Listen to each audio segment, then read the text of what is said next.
Good morning, everybody, and Merry Christmas. If I get around to finishing this video, it might not even be Christmas anymore, and it definitely won't be morning anymore. But anyway, I debated making this video because ultimately, in the grand scheme of life, it doesn't matter. In any case, since I am following this whole 86% Star Wars rating on Rotten Tomatoes, I have some more information about that. As most of you probably know, Rotten Tomatoes is the go-to ratings system for movies.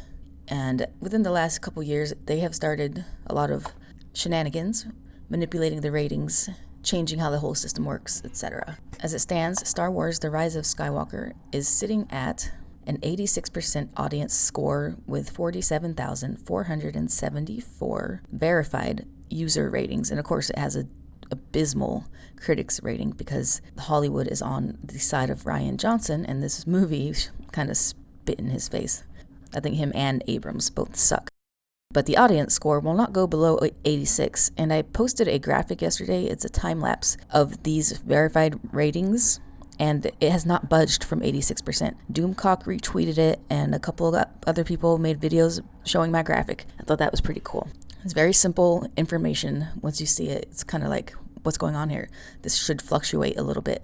It seems like they capped it at 86%, so it doesn't go below that. And why does this matter? Well, on the radio here in Southern California, the other day, all I kept hearing was, in between the commercials, they had this quick blurb about, and the Star Wars came out this weekend, and 86% of people who saw it said they loved it. So they are using this number actively to get more people into the theater to see this horrible, horrible movie. Now, what did I find out about this? I scraped some of these reviews, just a sample of them, 2,500 reviews. I paid someone to scrape them. I have a scraping software that does it beautifully. However, it costs a lot of money to get a subscription for this software, and you can only export 100 a day otherwise, and I didn't want to wait for that, so I paid someone on Fiverr, and they scraped 2,500 reviews for me. And it becomes apparent after looking at these and kind of doing some searches within the data that it is fake. These are fake verified reviews. And so a verified review is somebody who has verified that they purchased a ticket for the movie by connecting their Fandango account to their Rotten Tomatoes account. And all that has to happen is their Fandango account has to match the email of their Rotten Tomatoes account. The thing is, with all of these audience verified reviews, maybe a handful of them are actually clickable, meaning that they have a Rotten Tomatoes account. So all these people just signed up, just went through all this crap to verify their purchase and aren't even already on Rotten Tomatoes. I just wanted to note real quick that I'm not saying all of these reviews are fake. I'm just saying the vast majority of them are. And as any perception management company knows, they knew well enough to put in fake bad reviews as well. They just got on here to leave these reviews, and I say most of them are like 5 stars, and they all sound the same. First of all, the names. We have a problem here. These are all American names. These are all the most popular American names. And they are evenly distributed throughout this 2,500 reviews that I sampled. I'm going to go over the names first, and then I also did a text analysis to catch repetitive things, and that came up with a lot of things. So first of all, the names. You would think some of these people would have like not so normal names, or you think they would have Hispanic names more. Like these are all just cookie cutter American names. It's so funny. Out of 2,500 reviews, there were 59 Michaels, 32 Davids, 31 Robs, Robbie, Roberts, 28 John/Jonathan with no H, 28 Bryans, 27 Johns with an H, 27 Daniel, Dannies, 27 Anthonys, 24 Christophers, 24 Ryans, 24 Erics, 23 Jasons, 23 Jeffs/Jeffrey, 23 Marks, 22 Scotts, 22 James, 21 Will/Williams, 21 Joshuas, 19 Josephs, 17 Mikes, 17 Steve/Stevens with a V, 15 Kevins. And then for women's names, okay, they hardly had any, but the ones they did have, they had 8 Jessicas, 8 Stephanies, and 9 Sarah/Sarahs with an H. Yeah, can you believe that? So the women's is pretty evenly distributed. They had 8, 8, and 9 repeated ones. And of course you have random ones here and there. This is a slightly sophisticated operation. I will give them that. But it becomes apparent when you look at the data that they are full of shit. One of the most often repeated sentiments in these reviews is something along the lines of great end to the saga. Something along those lines is repeated in so many of these reviews. Rotten Tomatoes is still accepting reviews on this, so if you go there, you'll see those type of reviews still coming in using that language. So on the text analysis, these are the top words. Movie, great, Star Wars, and saga came in at number 5. Good came in at number 6. 7 was end, or good end to the saga. Loved, ending. You know, this is very generic. Many other reviews say something like, a fitting end to the saga. Emotional end to the Skywalker saga. Best one to end the saga.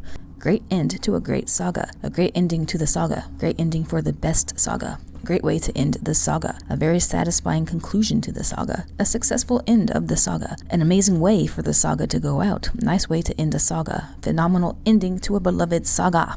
So, and this is only 2,500 reviews. If I was able to scrape all of them, who knows if any of these reviews might actually be copied and pasted, but I can say I did not find any that were flat out completely copied. I think they probably have a program that checks that and they just reword the ones they need to reword. I don't know if it's all automated or if this is done manually. Either way, it would not be that big of a task with the right software. These reviews are not in-depth, they're very generic, and they don't go into depth about what they liked, but what did you like about the movie? You know, they rarely get into it. Amazing end to an epic saga, a perfect ending to the saga. How could it be perfect? It's not perfect. It ruins the entire saga, and the entire universe of Star Wars is ruined by aspects of this movie, retroactively, forever.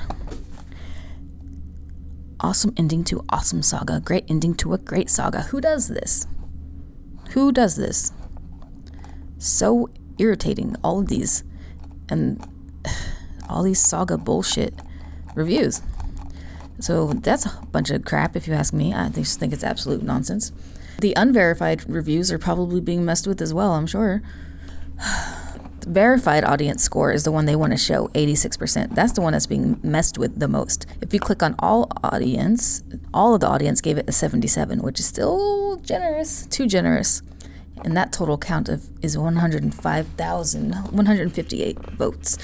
How is it that people that are verified just happen to like it that much more? I don't think so. But anyway, there's fuckery going on in all of these ratings. I loved it. I loved that the saga was beautifully, and I loved the movie, and I loved it. I loved it. I loved that they wrapped up many of the loose ends. I loved it. Amazing story.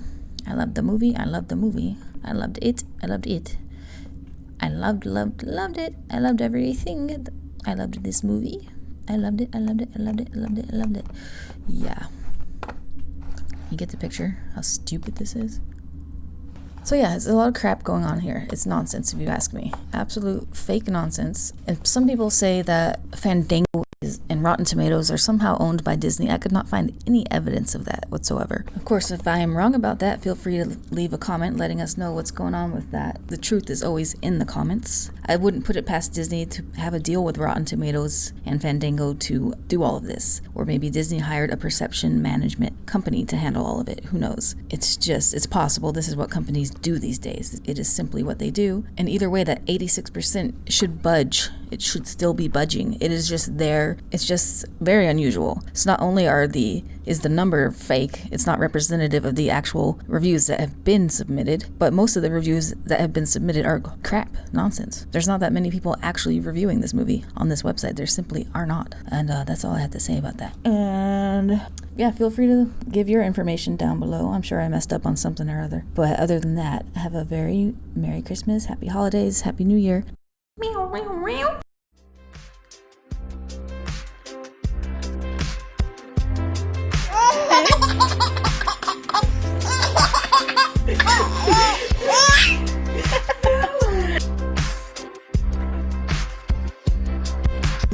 You are so cute. I love you. Oh, I love you so much. You're so good.